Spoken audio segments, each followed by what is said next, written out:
England, am I right? What's happening, everyone? This is the first ever episode of the Gregor Meets podcast. I'm your host, Gregor. We've got our co-host today, we've got Lewis, who's jumped in last minute to give us a helping hand. What's happening, mate? Not much, mate. How are you doing? A bit stressed, trying to set all this new equipment up. Oh, I should say thanks to G4 Podcast for the use of the podcast studio today. It was a pain in the arse to set everything up, but we've got there and it looks 10 times better than anything I could have ever done myself. But there we go. So we're joined today by special guests, Misplaced. What's happening, boys? There's a coffee machine going on. Yeah, doing not bad, yeah. Yeah, mate, thanks for having us. Yeah, thank you. No worries. First of all, we'll just do the usual thing. Tell us your name, what you do in the band. So I'm Kyle. I play the vocal instrument. Yeah. And I'm Kenny. I play the guitar instrument. The guitar. Perfect. So folk who don't know your band then, what is Misplaced? What do you do? what do you say, pop punk, I guess, Yeah. is the best way to Rock describe on. us, yeah. Pop punkers. Yeah, have you always been pop punk band? Yeah, pop punk's been the one that we've... You're like one of the few like pop punk bands that I would fully say, yeah, they're just pop punk. There's like nothing else chucked in there. Yeah, well, I mean, yeah, like we kind of experiment with like different sounds and stuff like that, but like I guess pop punk is like the best way to definitely describe us. Why pop punk? Was it why pop punk though? Why did you choose? Not choose that as a genre. How does the band came like that? It's just like the genre that like I've always been a fan of. Like I've been a fan of like loads of different types of music and stuff, but pop punk's the one that kind of made sense for us. It was like the easiest to play in guitar. So like when I started playing guitar, like I was like really bad, and it was that way where like with pop punk it's just power chords. So you just like get your power chords together, you can write tunes, and yeah, from there. Yeah, it's the funnest and the easiest, probably. The funnest gigs to go to as well, I think. Aye, for sure. Best energy gigs you'll get is always a pop definitely. Yeah. I'm gonna have to speak further into your mic, mate. There we go. I'll do that once You sound a lot nicer now.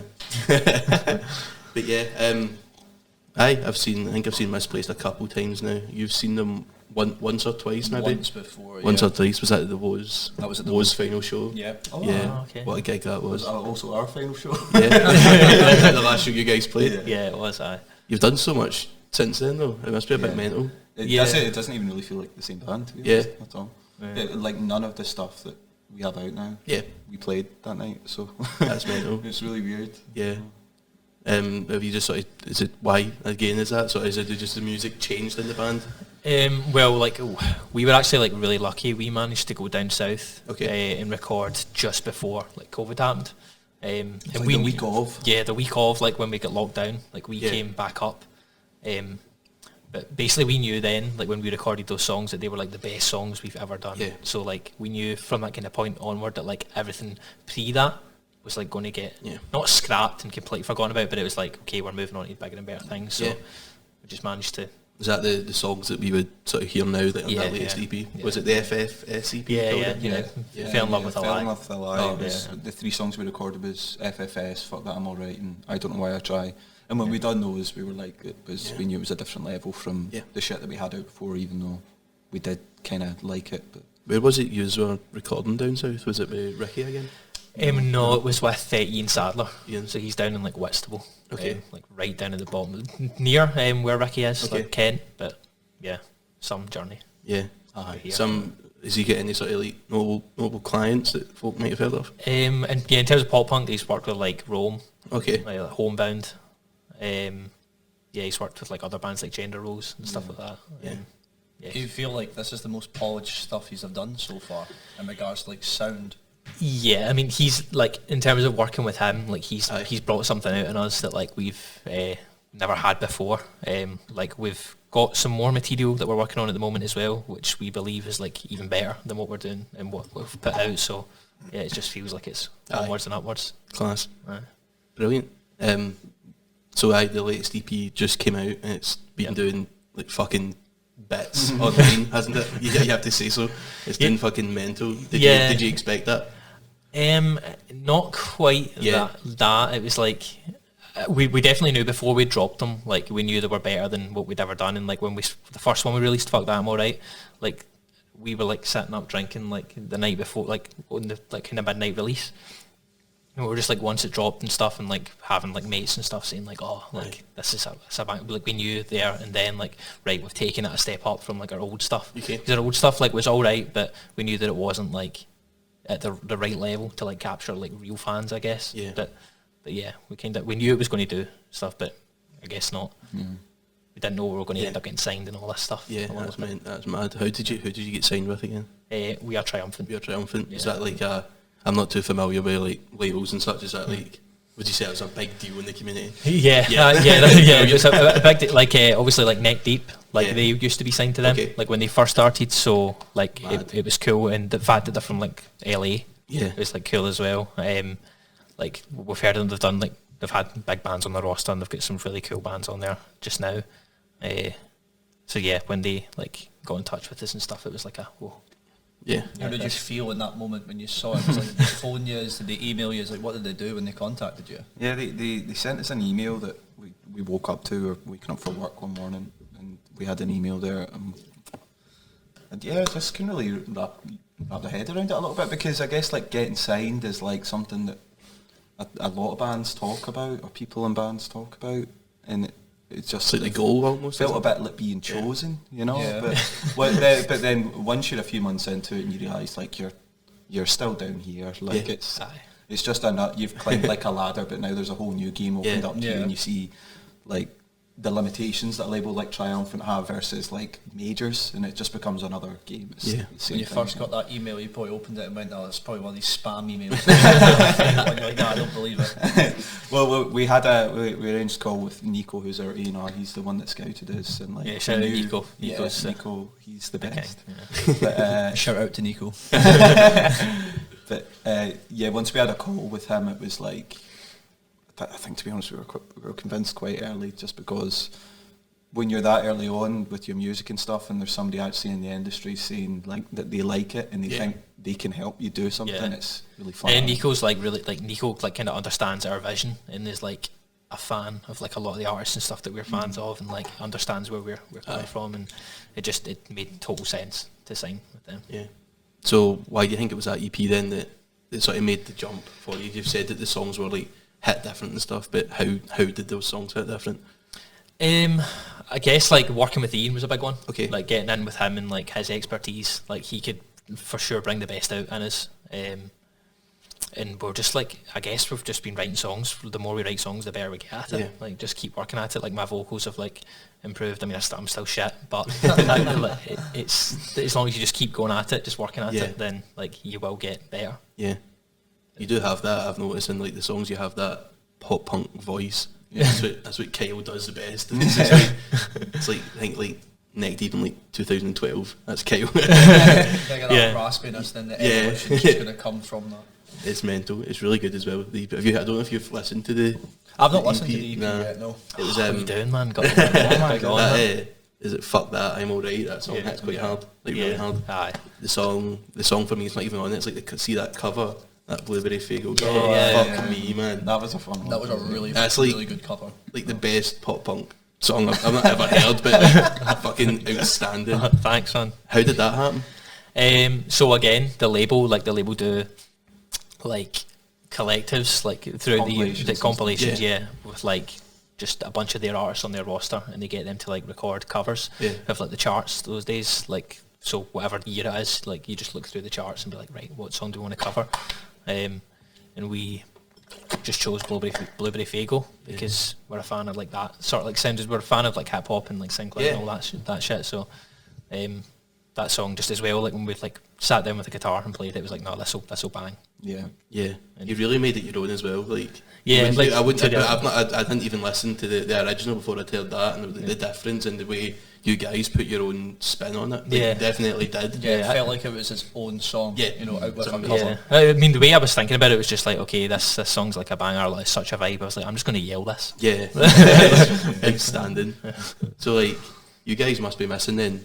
Like obviously the element of pop punk's playing live is a big. You must miss that a lot. Yeah, for sure. Yeah. It's been so long. Well, was it how long ago was that? That was like nearly 2 years ago. February 28th of February. About a year ago then. Well over a year ago. Yeah, well over. it's getting well. Fingers crossed, it's getting close now. Like it looks like gigs are coming back. I think everyone's now just sitting there, like just praying for it. Yeah. Honestly, can't wait to get back to it.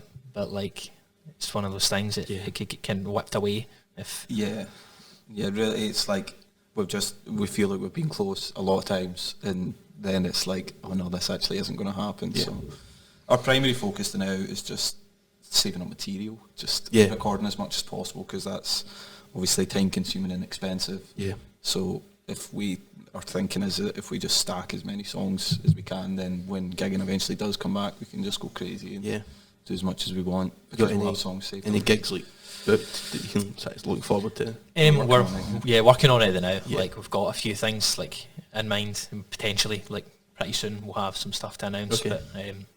But nothing like solid set in stone right now. That's perfect. Brilliant, man. Sounds like it's all going well from Misplaced. We're busier than we've ever been. Like obviously, like with like COVID and that, people and a lot of bands are probably like, this is like the quietest we've ever been, but we've for sure been the busiest since like signing to a label and stuff. And you just realise the amount of work you need to put in. Like you definitely need to like just be working at it all the time. And I mean, it's great. I wouldn't have it any other way, but it's. When the challenge first came when you signed to the label, did you feel like that you were ready to take it on, or did you just kind of have like a stumble or two on the way where you're like, God, maybe this is a lot harder than what you thought it was? Yeah, definitely in terms of like how much you need to manage correspondence and stuff, like because obviously they're in a different time zone and you need to keep them in the loop. So there was challenges early on, but it was like before we had the label involved, like we didn't have to answer to anyone. Yeah. Like, but then all of a sudden you've got people checking in on you, like, is that done? Like, are we on schedule? You know, and you're like, shit. There was just a lot of that stuff to consider more. Yeah. You know. Yeah. What's it been like for you guys? Like, I mean, say like you guys have sort of blown up in since the last time I saw you. So I remember when you're putting out, like, was it like struggle and stuff like that? You were like, we've hit 2,000 plays. Yeah. You're like, 500,000. Let's go. Does that have an effect on you at all? I don't know. It's like.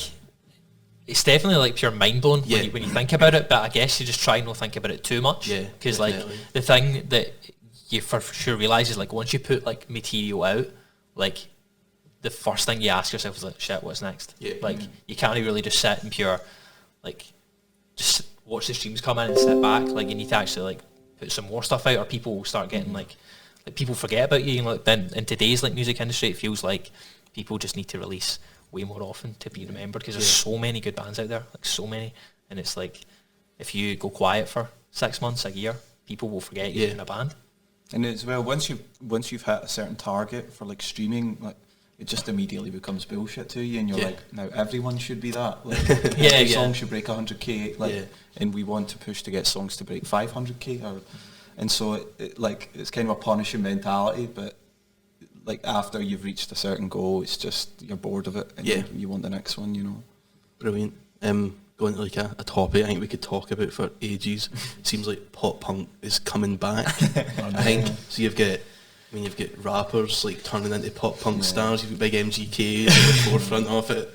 Yeah. You've got Travis Barker, who just seems to fucking just doesn't stop. He just does not stop. He's like on every single song. Every single song has a feature in Travis Barker. Yeah, near enough produced every album that's come out in the last 12 months. Yeah. He managed to make Willow Smith pop punk as well. Yeah. Do you think it's coming back, or is it came back? Is it here to stay? I think it's evolved more than definitely evolved. Like. It's always been there, I guess. Yeah, going back to like Machine Gun Kelly, obviously coming from a rapper, but you kind of saw his progression into it when he went to a bit more of like that emo rap phase. When they just fucking went, just went straight for it. Yeah. And then you look at Ian Dawes kind of got like that kind of pop punk vibe about him, but he still kind of stays in like hip hop and rap and stuff. And then even like Miley Cyrus's new album was, you looked at that, that's kind of got more like a punk vibe to it, but it's just so good. It's like, it feels like rock and punk, more like pop punk, just kind of come back into the mainstream again. It's like they just because guys like Lil Peep and stuff like that, like those guys like were in a bit like 2015 and stuff, like and like Juice WRLD's another one, like huge, like kind of mixing that pop punk and like hip hop trap stuff. It's just like created this demand for. I wasn't I guess. hugely into that, but I take it that was like your guys like scene then, like Lil Peep and stuff like that. Peep for sure. Yeah. What was it that he was doing different then to like grab your attention?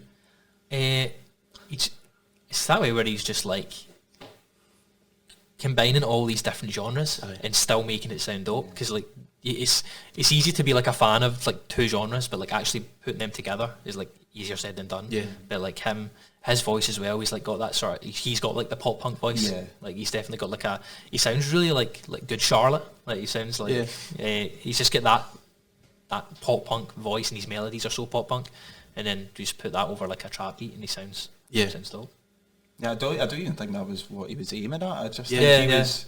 I think he just represents really like a wave of artists now that like both have hip hop influences and rock influences. Yeah. And when he started doing his thing, it just came out as like kind of both and kind of none also. Yeah. Because when you listen to his songs, there's not much that you can point to where you're like, that's pop punk. It feels just a vibe. It's in it. It's authentic, you know, like for sure. Is he really sort of like helped sort of pave the way now for the sort of music we're all listening to now? I think he made it cool. Yeah. Like, I think he made it a thing that, like, other artists wanted to copy and now I think you're seeing that, like, just tenfold. It's just everyone kind of wants to be a bit of that. Like, and you look at a lot of the artists that are releasing the music now as well, and it's everything. They grew up listening to, like Blink, and they grew up listening to like MXPX and stuff. They grew up listening to classics. It's now the music that they listen to growing up is what they're wanting to make now. Totally. Listen to all the interviews and stuff they all do, and it's the exact influences, and they love it. And everyone just, it just feels like it's the one genre that no one hates, but love to hate. It's weird, isn't it? Like, it feels like everyone, like, as you get older, you start to realise that, like, the influences, like, change. Like, I've seen that meme, and it's like, when you turn on classic rock, you're expecting Zeppelin, but you get Weezer. It's like that's what we're getting to, like that stage where eventually we're going to like be looking and like, oh my god, I'm like an old guy. Like, that's common. It changes, and like you say, like all these like pop punk artists like the 90s and stuff, now people are growing up influenced by that directly. Like, that's the pure OGs. Yeah, it's becoming like cool again. It's gone through a bit of a revival. Yeah, going to be a sad time in 15 years where we turn around and go, oh my god, Neck Deep, what an influence they were. I'm 35 now. Like, oh my god. By that point, it will be like the lamest thing in the world. Yeah, but like dad rock. Oh, we're going to Neck Deep's comeback tour. Who's supporting them? Rome. It's like, it's really big, man. I don't know what can we chat about. This is the lack of planning that I've managed to do. So I'm just going to talk about onto the relevant topics. Download Pilot and the success that it was. Oh yeah, fucking spot on. That's why I've got you in, mate. That's why I've got you. Lifesaver. Yeah, I was there. You were there. Yeah. Hold on, I saw you on Instagram. You were fucking. I was there, mate. I was pints there doing pints everywhere. Scotland flags. Scotland flags, Scotland tops. Being sick. Cut it out now. How was it then? We need to ask you. We were phenomenal. It was like really like showed we're coming back, baby. We're back. Was it then? Did it just feel like normal again? Yeah, it genuinely did. Apart from the fact that the bar staff were wearing masks, that was the only COVID thing behind us, because they weren't getting tested in that. So they had to. But all right. Yeah, we had to like just test before we went in, and then that was you for 3 days in a field. Did you have to test when you left, or was it just? You test you're free. Test 5 days after you leave, just for the government research, and like they'll be able to tell. But I don't think because it was a pilot. I don't think the results are out yet, but I think it went all right. I've seen a few TikToks that folks tested positive and that. I think looking at it, the one thing that I noticed from it was, for only being 10,000 people, you didn't. If someone was to turn around and say that's only 10,000 people in the field, you wouldn't have believed it with how much noise and how much fun everyone was having. Yeah, it was and mental. The one thing that I noticed when we highlighted it was obviously every band that was there was from the UK, and I think it actually just shows the strength of like the UK rock scene as a whole right now. I remember growing up listening to Enter Shikari through high school and stuff, where they're like, it's like 5-6 years after they brought out Sorry You're Not a Winner and stuff, and I think they were just a bit, just kind of went into like not irrelevant, but they kind of went away for a bit, and then they just brought out this album, and you're like, oh my god, it was amazing. I've never listened to as much what I would used to call screamo music in my life, but now it's like all I'm listening to. But they're like Lotus Eater, they're like my current favourite band. Yeah. Fucking outstanding. Got that song about Ollie Sykes, which is a bit mental, but that was mental. they're playing the Attic, and they've got songs out with like the guy who literally changed metalcore. But are they playing the Attic? Yeah, they're doing a tour. They're doing a tour, and then they're playing the Attic, which is like, what's that, 150 people? Maybe even less. If you're at like the merch stand to get The thing is though, it's probably a good plan if like you want to just guaranteed a packed show. If you want to be like, right, this is just going to be like, that'll be scary. There will be injuries. I get scared at pop punk shows, and I'm going to see this one of the heaviest bands in the UK in the Attic. Oh, you going to see them? Definitely, they're like phenomenal live. I went to go and see them live, and like they've got that new singer. I don't know his name. I know his Instagram. That's I'm Skinny P. I don't know if that's relevant. Skinny P. That's him. P. He's a scary guy. He's very scary. They're all scary guys by the sound of them. They're talking about what they saying that last album, want to obliterate your consciousness. What? That song called Narco. That's going to be your next Instagram photo caption. You know, obliterate your consciousness. That's like the main line. Those guys are crazy, all those metal guys. I love what they say, like the things they say. I just find it. And you get all these like folk like me just like screaming it back, not even yeah, what you're saying. Obliterate your wait, what? But yeah, after that now it looks quite good for festivals going forward. I think festivals and gigs going forward. Yeah, you know, it's definitely. just obviously. You look at all the pilot events out with music, like any time they've done a sports event, like especially like Euros, you know, been great successes so far. Say like the Wimbledon going on, and it's all looking up. And well, by the time of this being released, we're not quite out of lockdown yet, but it feels like give it 2 weeks. You know, it feels like it's just we're almost there now. Yeah, I think everyone's just in that same feeling now. It's like we're finally there. I just feel like with gigs, people need to see it, like because that's still something that I've not been to. Like I need to like play a show or go to a show and be like, this is actually happening in this room, not in some field, like for some special event, but like there's actually just routinely gigs happening all the time. I need to see those that. like pay a $5 or see 5 bands. Exactly. You know, like that needs to be back. 2-minute changeovers of that. It makes you just feel like you missed it so much. I mean, I still haven't been back to a gig yet, but I mean, I miss just being able to just turn around and just say, you know, I've just paid £10 for a ticket, and you get to see 4 class bands with a great atmosphere in the room. And now you're just going to go, God, it's been that long. I don't know what if I turned up. I'm just stand at the back now. You know, it's like, I don't want to get involved. You know, how many people are going to be there? I realised how fat I was when I went in a mosh pit and was out of breath within like half a song. I had to go and like leave and like fucking calm down a wee bit. I used to like do my mosh for like an hour and a half at a time, and now I'm like a minute in and I'm like, fuck, God's sake, man. A couple of years older now. I don't hit as hard. Just to get up and you used to always couch surf and stage dive and stuff. Now you're like a wee bit older, you're like, I think I'm going to look after my back. Class. Are you guys then, what sort of gigs are you excited for? You've never really done a headline, have you? So that must be something. Yeah, we've done like an old band we played in. Like headlined like a hometown show, Glasgow. But yeah, we're excited just to see. To be honest, we're really excited just to see like who turns up. Because you know, that way we're like, obviously the shows we played before and like the following we had before was way smaller, and like now with online, like you never really know because people are from like exactly. Like when you look at like your Spotify analytics and stuff, like it's loads of cities and stuff that are nowhere near here or like nowhere near. Like they're just all over the world, like kind of mapped out. You get just they're everywhere. So it's like, how many do we actually have in a room? Like if we put on a show here, it's like, is 10 people going to show up? Is like 100 people going to show up? It's, you never know. You just need to put it on and see. You don't have any clue about what that's quite an interesting point, because see when Woes were like really big, they like didn't know how many folk would show up. They would do like gigs in Glasgow and there would be like 50 folk there, but like the latest song would have like 300,000 plays and they just never knew. They finally sort of hit it towards the end where they were like that Attic show. Yeah, that Attic show was the only one they sold out in the tour. Yeah, it was like that was a pretty mental gig. That was a mental night. I actually remember it really well. I remember that being like the sort of the headline for them, the show that I would remember them by. I have to say though, I mean, after that tour, they done quite a lot in touring afterwards, you know, and supporting a lot of bands, and then obviously it just kind of came out of nowhere that, you know, Woe's final show at Cat House, it was like announced like 4 weeks before it, and I was like probably taken by surprise with it. It was really short notice, actually, yeah. It was the biggest headline show they've ever done, I think, in terms of capacity. And, you know, it showed there was a lot of people at that gig. Yeah, there was. There's a lot of hype around it as well. Yeah. Because I think folk had been putting them off for so long and finally realised, we need to Yeah, go and see them. this is Yeah, the if you last want to chance. actually see them, this is your chance, last yeah. shot.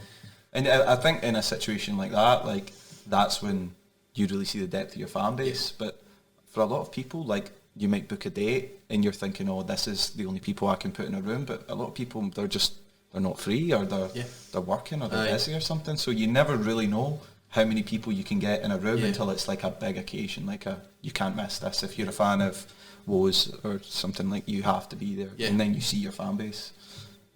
Brilliant. What's some of the best gigs you guys have played? We've sort of touched on a few of them, but some like memorable ones, like, God, it's been so goddamn long. Yeah, to be honest. The Woes one would be the highlight for me, I think. Like, just that was the most people by far that we've played to. Yeah. Yeah, we got quite a cool reception there. Just like we had a few people, like, because like some of our old songs like Struggle and stuff had been out for a little while, so people knew the lyrics, and like it was just cool seeing people singing stuff back and like kind of getting a vibe for it. Yeah. Yeah, we played... Block was good as well. Block was always good. But just playing in Cat House, I think, was a part of that one as well. Like, that was the first time we played in Catty before. Yeah, and Catty's like our pure sesh den. The nightclub you always go to. I think you'd have met Kyle in the Catty, like, out of face, man. Like, unbelievable. It's a well-trodden path. Let's talk about the Catty. It feels like it's the almost, Catty in ages. it feels like it's almost a bit cleaner when you turn up for a gig before you go for go for a gig and then you go for a night out. It feels like a totally different place. Yeah. I miss it so much. I miss it loads. I'm only starting to like start thinking about it again. Well, Like, we had to stop thinking about it because, like, the first 2-3 months of lockdown, that was all we done. It was like sat and fucking just talked about the Wish we were in Catty right now, man. Yeah. It was honestly like those first couple of weeks of lockdown, it was so weird not being able to go out and do something on a Friday or Saturday. It was so Like, foreign for us to be in the house that we were just fucking... Yeah, like it was like my birthday, like 2 or 3 months after, and like we like sat and like made Venoms and stuff, got all the like we just made like the house like a little Catty. Yeah. Like, we had like made that Catty playlist. Yeah, we had a Catty playlist on, and then we had like the TV on, like playing like In Too Deep, something like that. Like, you're trying to relive it. Yeah. It was, please come back, Cat House. Yeah, please. Come back better than ever. Honestly, but the first time I stepped in Cat House was actually about 3.5 years ago. Yeah. And obviously not coming from this neck of the woods, you know, we don't have anything like that through in Fife or anything, you know, the closest thing you've got to an alternative place is your bedroom. literally, you know. But anyway, first time I stepped into that house, the transition between floor 1 and floor 2, you see the difference in people. It's almost like The it's age a range different jumps from 60 to 20. Yeah, it's a very inclusive place, I feel. Yeah, like there's a lot of different... all ages in Cat House. Literally Seen like an all 8-year-old guy once like rocking out. Oh mate, there's all sorts of people. Yeah, downstairs is pure serious old school metalhead guys. Yeah. And then Six you and come up, leather jackets and spikes, you know, about to go on the fucking motorbikes afterwards. jump upstairs and it's like, I've had GBX getting played in that room before. Found everything. Jagerbar, you're a fan of the Jagerbar? Jagerbar's amazing. Mate, Yeah, yes. Jagerbar does some mad I won't remixes. take any discrimination against the Jagerbar. Nah, you should. It's what a place. It's like some of the DJs they get to book in there are fucking really good guys. Like good tunes. That's the corner. I've done the Cat cha-cha House. slide in there. The corner of Cat House for Jaeger bar is just the only acceptable place for normal people to go to. You know, the people not like us. First time I walked in the Jaeger bar, I was playing Footloose. And they were like, can't lose. It was amazing. That's crazy. Yes. And then I ran through and it was like, before I forget. Sometimes you just need to hear some Drake. Yeah, You know. you always need to hear some Drake. I sometimes just put my AirPods in, just In the middle of Catty, just your just vibing out. Let's just love to see if you've done that, like the metalheads downstairs. You just went for playing, you know, just like Slipknot, you know, just basic stuff for them, and then you just afterwards you put on JBX, Not Into You by Paramore, you know, and it's just like this is not the right song at all. I remember I used to always turn up to the Catty for like 10. So sort of realised that they played all the wee pop punk bands before 11. Before everyone like came who didn't want to hear that. So we used to be like, There's an also free entry as well. yeah, it was free entry with your wristband before half the, but like it was before 11. Yeah, we had a couple of nights there early on where we went there and got like struggle played or something. Yeah, that's the best bit. It's like plays all like the wee bands that folk don't want to hear, and then like don't want to hear. Well, They just don't want to hear yet. yeah, don't want to hear yet. That's the thing. Need to save up for the Shame big on them. finale. Shame on them. They will. Then we go and hear In Too Deep 5 times in a row. I still think it was incredible the first I was in Cat House, and you save your ticket stubs from gigs, so you get free entry depending on who's playing. That was just an incredible concept to me. Oh really? I guess loads of clubs like that. What's Fife doing, man? How many nightclubs in Fife, to be honest with you? Yeah, are there any? Not in Glenmore Office anymore, not where I'm from. There's like Glenmore Office. within What's like that one? 15 mile radius. I think there's probably about 2 nightclubs. To be fair, that's probably for the best. Clubs out in weird places are not cool. No, They are some of the We've weirdest got the vibes Soul you can Suite be in in. Wishaw, which is like up the road there. What a night out that is. Every Thursday, 79 pence vodka. we had Kitty's Thursdays, which was £1 mixers, a vodka mixer, and £3 Venoms. They're going to fucking kill people with that. They're going to kill Venoms. You have like a different law in Fife. Well, that was before minimum pricing, Yeah. but you know when I first turned 18, £3.50. used to turn up to a student night on a Thursday with a £20 note, and that was your entry, bus there, bus home, and your drink sorted for £20. It was incredible. No, you've done student night right. You done student night right. You know. And then I come through here and I get paid. I charge like £5 that's a one pint. thing I'm not worried. I'm actually a wee bit worried about. Like when We like go these things back. come back, what are these prices going to be like? Oh mate, no, it's a joke. pay it, It's a joke, by the way. You're paying. I say that honest. When I went down to London for the Scotland game, went and paid for a pint. I paid £8 for a pint of Prime. Oh, no. And I remember just looking at them because I bought the round, so obviously I bought 7, and I just looked at £56 for 7 pints. I just turned around and just kind of looked at it like I can't even use contactless either. It's too much. I'm like, that's when you know it's far too much. £7? £8? £8 a pint. It makes you sick. It actually makes me physically Where sick. is the world going? Like, how long can this go on?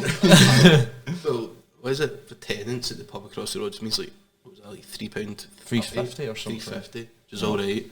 For tenants though? That's all I drink, mate. There's a good tattoo and everything there. So.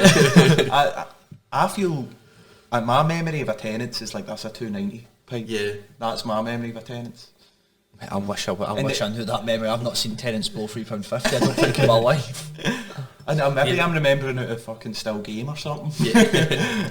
I reckon everything's going up in price, but then also everything's going to be like 10 times better. I will be. Paying for the experience, mate. Yeah, just when you realise that you've missed it that much, when it actually turns around and you come to it, you're like, this is going to be so good again. You know, getting to just turn around and just say, I'm going to a nightclub tonight. You know, I'm going to come back in the house at 4 a.m, sick all down, mate. life full of regrets. KFC, you know, half eaten and ready for the morning. It's just you can't wait for that experience again. Just wake up feeling shit. You know, it's the concentration of trying to get down the stairs at the end of the night at Cat House. Oh, I mind that. They're so... See, little things like this you'll underestimate and then you'll go back and you'll fucking cunt it down the stairs. Yeah, you have to be really careful. It takes me like 10 minutes to like, hype myself up. see, you're worried about getting down the stairs. I'm lying in my bed there and I'm just spinning, and I'm like, right, try not be sick. And you think you're fine, and half an hour later, I was, no, I'm not going to be fine. I'm not fine at all. Don't even know where else I'm excited to go in Glasgow, to be honest. Do you know what I'm excited to The do? attic sometimes quite good. I'm excited to just. Yeah, I've only really been there for gigs. They've got that cash only bullshit though, is it not? You can only use cash, I think. Yeah, it's boycott until they sort that out. That's not very COVID secure, is it? No, I think I'm just excited to just turn around and just say that I'm just going to go out and do something. You don't feel like you don't have to wear a mask. You don't need to book. That's a big one. booking, I've not really been able to enjoy many like nights out. You can't get a spur of the moment night out. No, not especially at all. especially in the town centre. On a Saturday, you end up in some fucking weird place, getting ripped 560. Yeah. That's happened to me a couple of times since things opened up. Some place you would never be in 2019, you know. Do you guys stay in the city centre or nearabouts? More or less near enough. We're like a 15-minute train away, you know. Just do you guys stay together? Yeah. That must be handy for the band then. Yeah, yes. Helps. We can just get stuff done way quicker. Just action stuff quicker. And, Do you kind of have the like house? Is that where everyone meets? And is that where you like do like a wee like studio session like out with the studio if you get me? Yeah, like, that's like what. Yeah, we can. HQ kind of. Yeah. That's right. We've fucking milked it dry during lockdown. We've done fucking live sets, music videos, and that's a joke. You know, nobody wants to see any more of that flat. I can't listen to another acoustic home set again. Oh man, no. They were good at the start, like the first week, and then everyone was doing them. Yeah. Yeah, we only done one the whole way, but it was because that was all we knew. We didn't want to do that. Yeah. I just would have loved to have seen like the stock market for Zoom just in February, and then you just see it at the end of April and it just went up all like that. You know, as COVID cases rose, Zoom's market went up. I need that company to disappear. I don't want to do anything on Zoom anymore. I made a big lockdown decision yesterday and cancelled my Zoom membership for the first time since April last year. Thank God. They were saving that's symbolic. £15 a month. With thanks to this studio, so I was going to have to do everything on Zoom anyway, but podcasts on Zoom are fucking... I think anything on Zoom anything on Zoom's just been milk dry now, you know, it's a quiz or just like meetings and stuff. Honestly, I can't deal with them anymore. I'm actually as much as they were great at the time, you look back at it and go, God, I'm fed up with them. You know, the pub quiz is one thing that I'll never miss again either. Yeah. No, I don't want to be on Zoom ever again. I've had you my guys do like the working from home stuff. Aye, we are both working. We both do. I do that like full time now, and I don't think I'm ever going back. They've told us. Oh really? Yeah, in the Wisher Press, but it's got its pros and cons. Like, don't need to wake up till 5 to 9 to start a 9 AM shift. Yeah, that's then I can go to the pub at 5 rather than travel an hour and a half home. And you get to save the money on travelling as well. It's going to get spent in the pub. Yeah, and it goes on my rent now because I've moved house. I work at a hotel, so getting back to work at the end of April there was a really good experience, just to finally say, being off work for 4 months the first time and 6 months the next time. Were you furloughed the whole time? Yeah. Furloughed the whole time, but just... I don't envy you. I think the worst thing about it is you just kind of go like, well, what am I meant to do for 6 months, you know? Yeah. I just couldn't sit in that house any longer. You know, just doing it. See, getting back to work, I was like, put me on 7 days this week if you want. You know, I'll happily stay here. It's brutal. See, even like having annual leave and stuff over, because obviously you look at your company. Especially in the first 4 months this year, it was about. I took a week in like March and just didn't know what I could do. You're like, what? Yeah, it was just slept in every day, but now like annual leave actually means I'm going to do something. It's quite class. I treat to myself. It feels like a treat to yourself. You get to say, I can finally go and do something again. It's great, you know. Honestly, see, when we booked the football for London, I've never had so much excitement weeks before it, you know, because like gigs and stuff, you're like, I've got a gig this week, you know, you're kind of looking forward to it. After not doing anything for almost a year and a half, you're like, I'm really looking forward to this. Do you get nervous though about things falling apart because of COVID?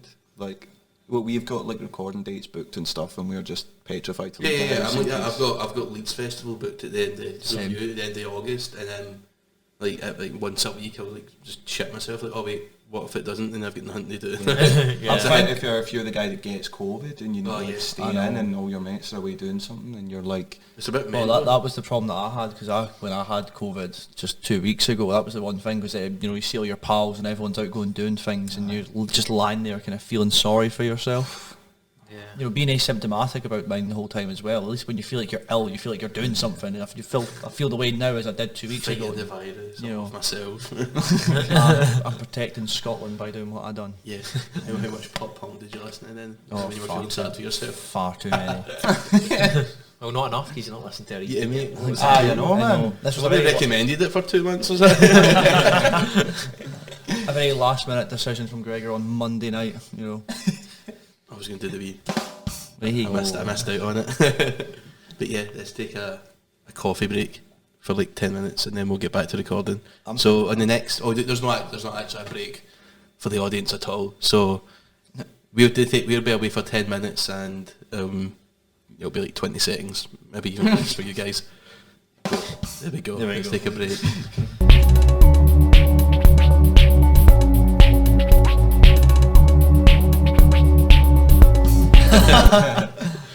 Yeah, we're back from our break, by the way. If you couldn't tell, everyone, there was no break for you. Probably you would have heard maybe a wee song, no rest for the wicked, a wee song or something like that. But yeah, we're going to talk a bit more about Misplaced and their music, as they are the guests. It's nice to give the guests a little shout out, isn't it? But yeah, you had that. I don't even know the name of the song. It's really bad. You had the song with "Say We Can Fly." Yeah, Fate and Fairy Tales. Was that through was helped through the label again? Yeah, he's on the same label as us, so it kind of get hooked up from there. Yeah, he killed it. Yeah, that's cool. I've always known "Say We Can Fly" as like the wee like, emo guy. There's a coffee machine going off its tits again. He's like the wee like emo guy that everyone knew. Yeah. He's like wasn't it with like Brian Stars and that, was he? I don't think he was mates with them, but I don't, when I think of Say We Can Fly, I think of like You think of that era? that lot, Yeah, that yeah, era. yeah. Yeah. It's nice to see that he's still out there. Yeah, he's still going. Yeah, and he's doing like he does like a lot of experimental trap stuff. Okay. That now, so yeah, he's killing it for sure. Yeah, he's doing well. Yeah. How did he just send? You just recorded it remotely. And sent it? Yeah, Yeah. well, he done the beat as well. But before Fate and Fairy Tales was just a straight acoustic, just the guitar and Kim's voice. And we previously released it as well. Okay. But, we redone the guitars and the vocals, and then sent it off to him. He done the beat and the mix, and obviously his verse. So yeah, he's a talented man. Yeah. Can I ask you to speak a bit further in? Pardon me. I'm not going to shout at you. Fucking Today's louder. That must be quite ASMR video. must be quite cool for you guys then. Like, I know that we're all sort of similar ages, and if you think about it, that's the sort of the era that we all grew up with. Yeah, on exactly. YouTube. Yeah, it's quite surreal working with like big artists. It's really cool, and just more of that in the future. We're just going to Should we keep ask the working most away. generic question you ever can ask a band? Go for it. Who do you want to work with as a dream artist? The Baby. Yeah. Yes, Baby. let's go. The Baby's the one. Yeah. I don't know if we could hang with him. Yeah, it's too cool for you guys. Yeah, that's just true. Have you had a chance to meet the other bands on the label? I thought you were going to say the Baby. I was like, I was walking here right now. Meet the other bands on the label? No, we've not met any. Who are some of the I don't know if we asked. Who are some of the standout names, so to speak, apart from Misplaced, obviously? Well, there's like See We Can Fly on there. There's like Outloved. Yeah, Outloved. They're another band that are on there. 5 AM.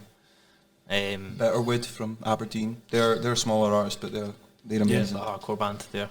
Oh, They're on I've the started to really appreciate hardcore music. Listen to Betterwood. Listen to Betterwood. They're so good. They're good. Their latest EP just dropped a couple of weeks ago. Cool. It's a fucking storm. Nice one.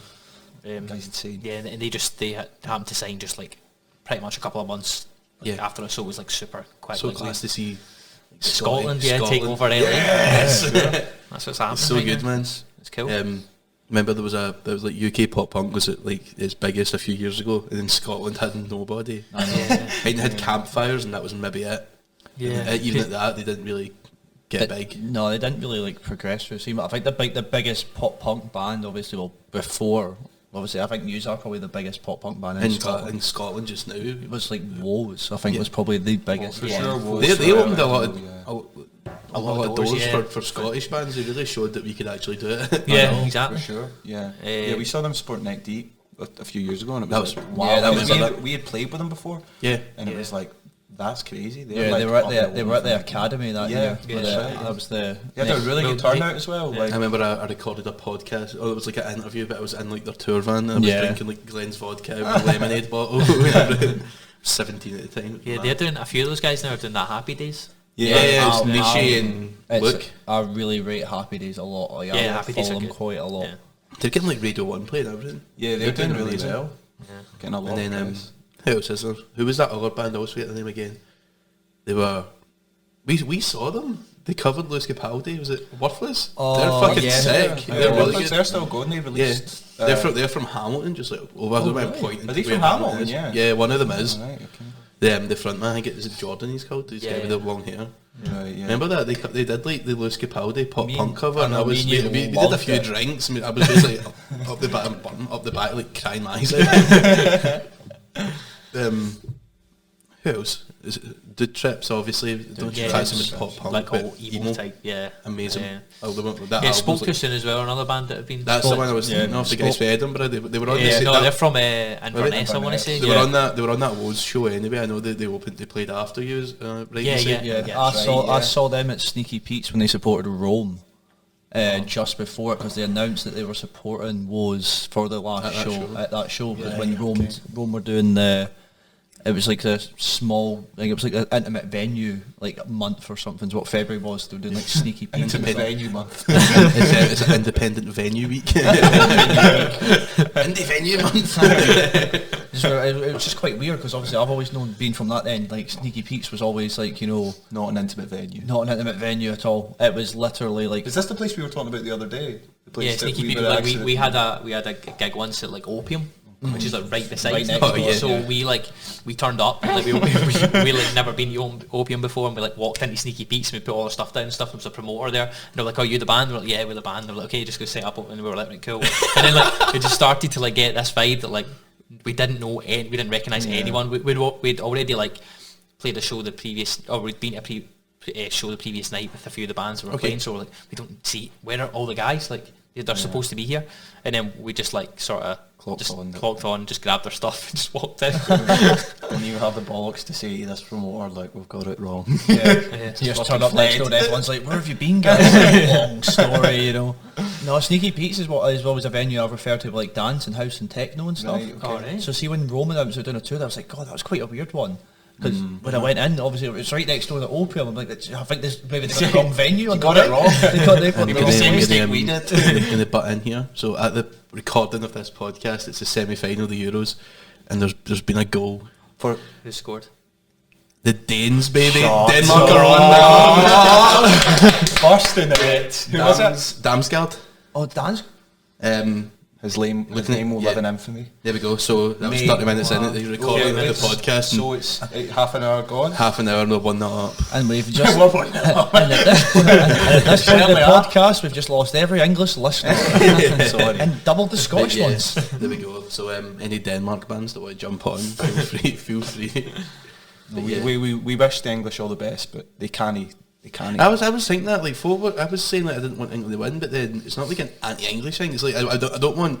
I'm a Hamilton fan. I don't want to see Mulloway win. Doesn't mean I hate everyone for Mulloway. It's football. It's like, you don't want your right. I feel like if Scotland were in this position, they would want us to lose. Yeah, it's a football rivalry. Yeah, it's a football rivalry. It's a rivalry. It doesn't mean, you know, I don't hate England fans. I just hate English, like English football. You know, it's just like it's the whole concept. It's just like because like obviously everyone's got like their English team and stuff. You know, like I'm an Arsenal fan. Gregor's a Liverpool fan. So it's like, you know, I don't hate England. Which means for the space of when England are playing games, I hate Arsenal. Plus Scotland were in this tournament. We deserve to have a voice here. Yeah, we fight. It's the only voice we've had for 23 years. So Thank fuck, to be honest. Yeah, where were we? We don't remember we're playing the Danes. Danes are in our World Cup qualifying group, so let's hope them the best this game. The worst when it comes around next.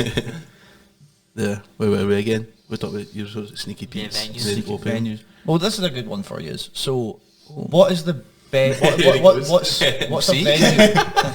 What's a venue that you want to play that you've like been to? Is like it's like watching a band. What's one venue you have turned around and said that I'd love to play on that stage? Barrowland stage. Yeah, I knew he was going to say that. If you're Glasgow, that's all I always say. It has to be. Barrowland and King Tut's as well. We were booked to play King Tut's in March 2020, and I was annoyed that we never got that one. Who were you going to be supporting? Oh yeah, I don't even remember. It wasn't a band that were like. Yeah, it wasn't like a big crazy relevant to our scene. Yeah, anyway. no, not at all. But I would remember the name if I saw it, but no, I don't. I know they're playing King Tut's for like bands. That means sort of getting in with DF, and then that means getting big shows. Yeah. You know, that's what happened. We could talk about them. That's what happened. As soon as they get into DF, or was it? Who's that other promoter?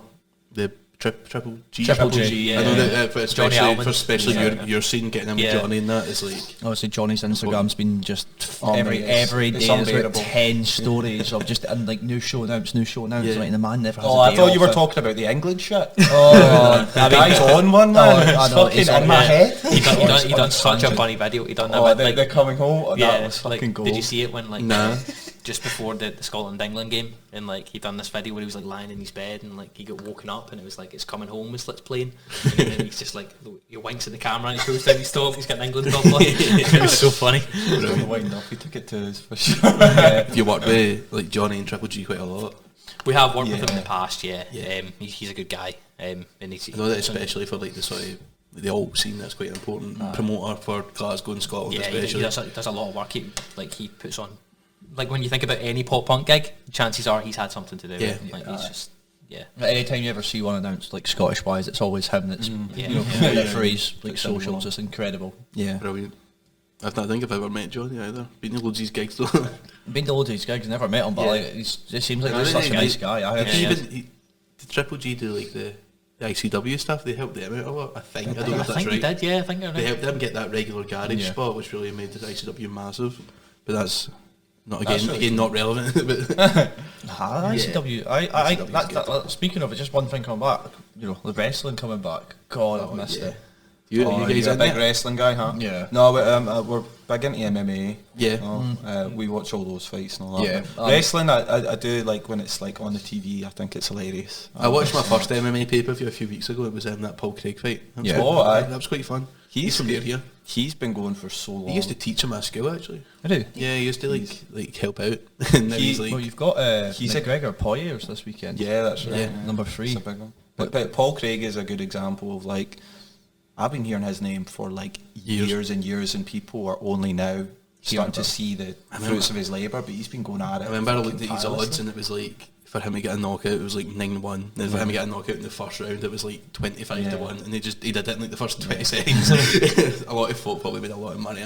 My brother's quite into the UFC and stuff. He follows it a lot, and he went to, I don't know if you know Stevie Ray. He's from Kirkcaldy, and he's got a gym set up in Kirkcaldy for it and stuff. Aye. You know, Stevie Ray's like a huge name for Kirkcaldy. You know, like I love it. I don't think he ever done a UFC. I was going to say, don't want to shit on Kirkcaldy there, bitch. It's Stevie Ray and Wraith Rovers.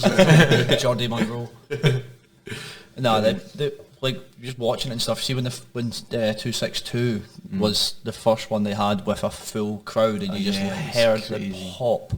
Crazy. And I was like, oh my god, I missed that, you know. And then when WrestleMania was on as well, and they had like, I think it was like a quarter capacity, it was like 25,000 people. The difference was night and day. Well, didn't the wrestling done with Monday Night Raw? They had people behind glass. No, there was a period where they had like screens. People Zoom calls. They called it something very wrestling. It was like the Superdome. They're set up, and they had a contract for a year for it, and like every screen's like on like it's like Zoom calls that have been put up, and they've had so much trouble in it with people dressing up as like dressed up as like Nazis. The best one was it was like a group of guys organised, and they all dressed up as Chris Benoit, and at one point during the show there was like just like 15-20 blanked out screens, and you were just sitting like, what happened? And Twitter went mental with it, honestly. God, that's mad. It's just they could have called it something else. WWE don't really help themselves with the names they give things like. No, they don't. WrestleMania. It's very American. The way they always do it, they're unapologetic about it. They're just like, this is our brand. This is us. This is the Superdome. So like AEW is the exact same though. Like AEW is the second biggest one now, because like remember, I think everybody heard it was like always WWE. Then you had TNA on the side, the one like Kurt Angle and stuff was that after. Is that the one with the yellow? It was the one that had a 6-sided ring at one point. What is the one that the guy for Junior wrestles? Oh, he's in. It's like the British. There's like a. It's Progress. Called TN something, is it not? He made his own as well, and he made it really cool. That's had Progress Wrestling. You've got the one that Will Ospreay was really. I can't remember what. I think it's like Revolution or something. Mark, what's his name again? Mark something. What one? Virginia, the singer Virginia. Mark Andrews. He invented this like wrestling show where it was like you turned up, you paid £15, you watched 3 wrestling matches, and then like in between each match a pop punk lad would play a set. Like really, like it was really cool. I know it was the best. Well, see, like the one thing the wrestling was always good for was like heavy music and stuff. You know, they always like had like a heavy band doing the intros and stuff. I mean, I'm going to say heavy band. They had Nickelback do a live show one time. It was the worst thing I'd ever seen. They love that pure. Like the UFC, like Dana White, you can tell that guy's a pure metalhead. Oh, I love it. He's always got these pure intense metal songs when guys are getting pure skull smashed. It's so funny though, because like since like the 20 years since they've rebranded the UFC, it's a lot more like clean cut, but the one thing that stays is like Cord. Like they're still fucking very much in the DNA of that company, you know. Brilliant. So big now as well that like the one thing, like if you want to make it like as like the number one in anything in America, is when they signed to Fox for their pay-per-views and ESPN right after that. I mean, if you make ESPN pay-per-views, I mean you're making it's like I think over there it's like $60 or something a go, and they're selling like Conor McGregor jumps on for his return match against Donald Cerrone. They had like 1.5 million buys.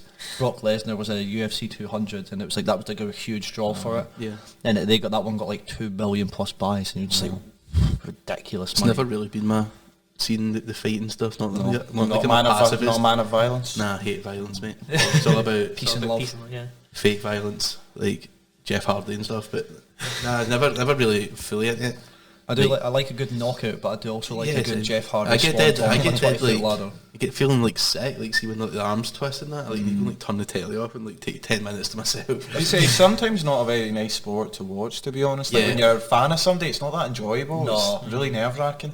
And then you see them get fucking laid out. And I think everyone's reaction, and you might not have known it, but you've probably seen it, is when Masvidal knocked out Ben Askren in 5 seconds with a flying knee. And he turned around to him and said, you see him read his lips, and he turns around to him in front of the cage and said, I'm going to knock you out right now. He just done it.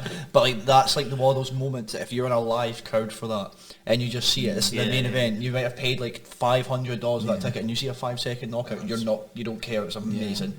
Denmark have scored an OG as well. Oh, come on, boys. Oh well, we'll just keep talking about wrestling and that. I was going to say I like football, but I don't anymore. So. Really disappointing. It's like esports that I watch. I don't know if you guys are esports for like the gaming. Yeah. Do you guys watch any esports? All that gaming. All that gaming stuff. Yeah. We were like when we were like on a wee break there, we were talking about like Warzone and stuff. I think you guys said you played it quite a bit, but not as much anymore. Yeah, like when lockdown first started and stuff, we played like a bit of Warzone. We actually with our label, we done like a COD Cold War. You going to plug yourself? Oh I saw that. I saw that online. It looked quite cool. Yeah, so like just like a bunch of like bands from the label like nominated someone from the band, and like a few of the guys that on the label like were playing COD Cold War, and happy to say that I smashed a lot of them. I won $100 as well. That's mad. It was a resounding victory. Yeah. But I knew it going in because like Kyle and I have been friends like our whole life, and the guy can play COD. Yeah, pretty good. Do you still play a lot? Not really. He's a natural talent. Yeah, it's really annoying. It's really, really annoying. Goes off it for 6 months, picks it up. Well, like when I was like, oh god, how old were we? We're like COD like 5, like Cold, like 13, World 14, of War, like Modern Warfare 2 and all that stuff. Like that era, like I was just on it, like 10th Prestige legit type stuff. Like 10th Prestige legit. Yeah, just rubbing that because I know the amount of people that are hacking. That's not me. I'm grinding. Modern Warfare 2, like that kind of era from like Modern Warfare 2 up to about Black Ops 2 for me was like peak Call of Duty. I think it didn't get my much life, better. man. I had all these aspirations. World at War was the one. That was my first one. But my first one was Modern Warfare, but I do remember. No, Modern Warfare was. I was never into the Infinity Ward ones. I didn't like. They were too fast paced. Yeah, too fast paced. Quick scoping. Yeah, that was crazy. I liked fucking Car 98K. Yeah. No scope. They go back like Black Ops and stuff. Like Black Ops was great COD. It was like perfect, like not too fast paced, but like not too slow. But I remember running home from high school to like go home and play Modern Warfare 2. It was just the best experience ever. I was a midnight guy. Yeah. The midnight release. My mum wouldn't let me play up past midnight. So it was like your gaming time was like right home until like 9 o'clock. And that's all you got. My mum tried that for a wee while, like turning the router off when she went to bed, and that was folly. Kenny's so cool now. He's just like, fuck you, man. Now I have the router on. Ethernet wired up, never off. I'm just gonna plug in that Kenny. He does love his mother. And he had sorry. Yeah. We've talked about everything and anything during this. We're about an hour now, so I think we could start wrapping up. We do like a final round table question we can all answer. Oh wow. Like who you're most excited to see when the gigs come back, any band. Big or small. We'll say one big, one smaller. I think for me, I really want to go and see Grayscale. Yeah. And always They've not been in the UK for years. The last time they were in the UK was when they supported Real Friends. Yeah, I wanted to go to that one. Belmont were playing that show as well. Yeah, that was a great. It was a great lineup. It was Belmont, Grayscale. I went to the show. I went by myself because there was no one else was wanting to go to it. And it was at King Tut's and it was great. But they've never done a UK headline before. They were meant to do one in May or June last year, and it's meant to be with 4 Years Strong, because they just brought out their album. Grayscale have never done a UK headline with their new album, and I was like, what my favourite band right now is what I want to go and see them. Like that's more than like my big band. Is that your big band? If I was to go and do a small band, it's a band called Heartless, and it's the remnants of Misplaced that have just got back together. Oh, no way. I didn't even know they got back. Well, it was Lee Munday, which was like the new drummer, and I can't remember the name of the old guitarist, but they formed a band together. What are they called again? Heartless. So the singer's not there anymore? No. Is he still doing his own thing? I don't know what he's doing. Well, he's been silent on his socials since the whole breakup happened. That's been quite a while now. He had a really iconic emo voice. A lot of bands, I know the Trips especially. When you listen to him, just replicate. Yeah, so there's a big influence. You can tell. Do you remember his name? Is it like Eddie? What is that the drummer? I think no, Eddie's the drummer. What's his front? I don't even know his name. I can't remember now. You know what? It's actually Lee Munday was the new drummer. I think Eddie was the old drummer, and I can't remember. It's actually been that long. I think the breakup's almost been 3 years for Misplaced. I think it was one time. I went to go and the last time I saw them was 2018, maybe 2018. Yeah, that sounds about right. 2018, probably. Remember they did that final headline tour and then called it a day. They did. They were meant to tour with Good Charlotte. Yeah. And Good Charlotte kicked them off the tour because of obviously the rumours and stuff that were speculating. I remember that.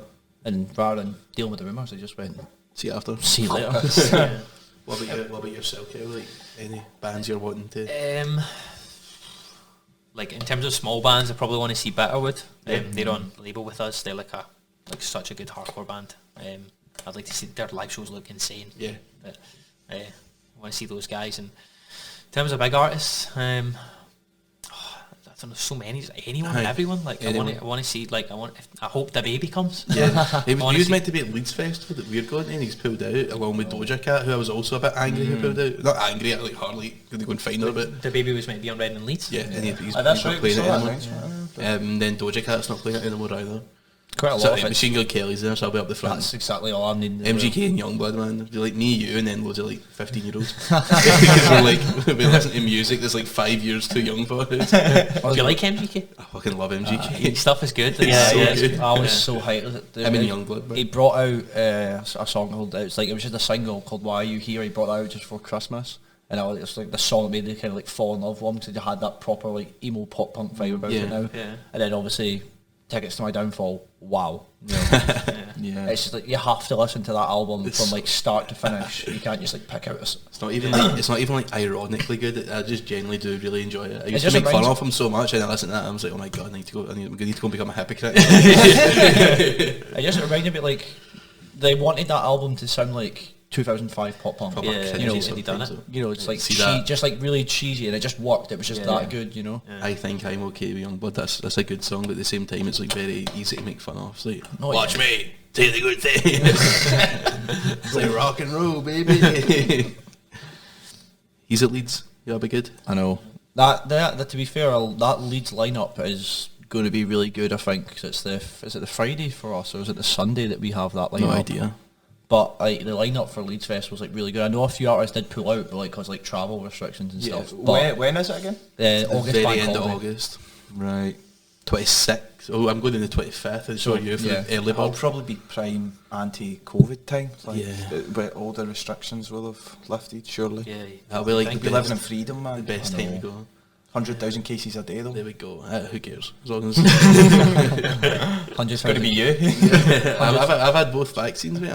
You've had both? I just got my first one yesterday. I'll be like a superhuman. I've had my first vaccine and I've had COVID. I think I'm immune now as well. I think. Did you get your first vaccine and then get COVID, or did you get COVID? The thing is, he was meant to get his second vaccine when he went to London and then caught it in London. Still have to sort that out again. So basically, so what you're saying though is like the first dose doesn't mean shit. You're going to catch it. Well, you weren't bad with it at all. No, I was asymptomatic with it. I think if you have the first one, like I think like you're kind of start going asymptomatic, you know. But you need that second one to get. The second one's like the one that you can actually have like a resistance. That's when you got to catching it. You up to like 99% or 96%. You're probably about. I think the first one you're about 50%, aren't you? So it's better. That's a pass in high school, so you know that'll do. Yeah. What about yourself, Kenny? Any bands you've been listening to that you've not seen or want to see again? I missed Drug Church when they came through last time. I've never heard them. What kind of music is that? It's a weird kind of mashup. It's like quite grungy but quite hardcorey. The guy sings but kind of shouts. Like, they're just amazing. They've got a really they just brought out an EP, but their last record, Cheer, was like phenomenal. But they toured that record a couple of years ago and they played The Attic again, and sold out way too early, and like apparently it was chaos. People getting fucking hit with beers and everything. It just sounded like my type of experience. Yeah, red stripes flying everywhere. It's not if you're not leaving a gig like sweating or smelling like a pint, it's not been done right. Are you really there? That's one of the life hacks that I found when I went to Download. It was my first time at a gig or a festival wearing like a football shirt. It was in the Scotland shirts. They were playing that night against England, and like it just drips off you. It's like oh, it's amazing. It's like being a duck. What I imagine a duck feels like, because they never get wet. They should make all t-shirts out of that material. Yeah, why don't they? They was like, oh, how are you not sweating? I was like, no, I am, but you just can't tell. When you wash a football shirt as well, it's dry in like 35 minutes. It's amazing. And you could literally be like a white t-shirt, like a white football shirt. You've played football and it's like green and black for like slide tackles. That always cleans up. On my wee washing machine, I've got a sports wash that I feel really cool using when I'm washing my football shirts. I'm like, yeah, here we go. But yeah, I just was wearing it playing the Xbox. It's a sports wear. Hey, esports wash, you know. It's got gamer sweat on it. Can't wait for who's my band? We'll go for Don't Remember. Probably been listening to it a lot. See that What Separates Me from Your album. Exceptional. Second Sucks, what a song. I have to admit, I'm not a big fan of it. Did you know what Second Sucks is about? No. It's this one's 4 Year Strong. Oh, yeah. I don't like 4 Year Strong, so yeah, fuck. See, I love 4 Year Strong. I think Brain Power was a great album when it came out. I loved it, you know. Or Biffy. That's like not the kind of vibe we've been talking about. I'm actually quite surprised. Biffy disappointed us. I'm sorry, Biffy's shamed the nation, I think. See, that song. When you're wet as Biffy. No, the fucking, this is the one. This is the one. Do you not like that song? No, that's from like 2007. They were hammering it over and over for this. Like, they were playing it just before we were about to go and play Czech Republic. No, and it was not the one. It was not. That's on. Now I'm Everyone. It's called. It's on Puzzle. That's one of my favourite Biffy songs. I thought that was genuinely a song about Scotland. No. It's about. And that was called Now I'm Everyone. It's on Puzzle, and it genuinely does say that many times in the song. It's like real. They didn't write it for Scotland, so it's not their fault. Well, but it's a wee bit because they recorded it. But if Scotland qualify for the World Cup, will Misplaced do a cover of Yes Sir I Can Boogie? We'll be coming would be a good one. Like, we'll be coming down the road. Or Super John again. When you hear the noise off the Tartan Army, Kyle can nail Kyle's going to have to sing it in an American accent. It's going to take all the shine off. Oh yeah. No, I think I just bring in my broad Scottish for that. Just shock the. We'll be coming. Make it like a metalcore. Brilliant. Anyway, that's us. I think. Thanks very much if you listened. I don't know. It's not like a live stream, so I can't tell folk are listening. But yeah, thanks to Kyle and Kenny for making the way to sunny Wishaw. It is sunny. I can say that today. We're going to sunny Wishaw to this. Thanks to G4 Podcast and G4 Claims for the use of the studio, for recording, and thanks to Lewis for jumping in and helping out. You've been tremendous. Thank you very much. It's been a pleasure. There we go. So yeah, so I've been Gregor. This has been the first episode of the Gregor Meets podcast. Yeah, I don't know. What do I say? Peace out or enjoy yourself. Thanks. Follows on everything. Yeah. Of course. UK. At Misplaced UK. There we go. Yeah. I've lost my touch over. and follows on Spotify as well. Yeah. And listen to Blueberry Fago. And nothing else. Listen to all of them. Yeah, listen to them all on especially repeat. Blueberry Fago. That one's banging. Send a photo of it in your on repeat playlist. Prove your I think it's like my fourth. I'm going to check after this, but it's like generally fourth on that playlist. Like a wee fanboy.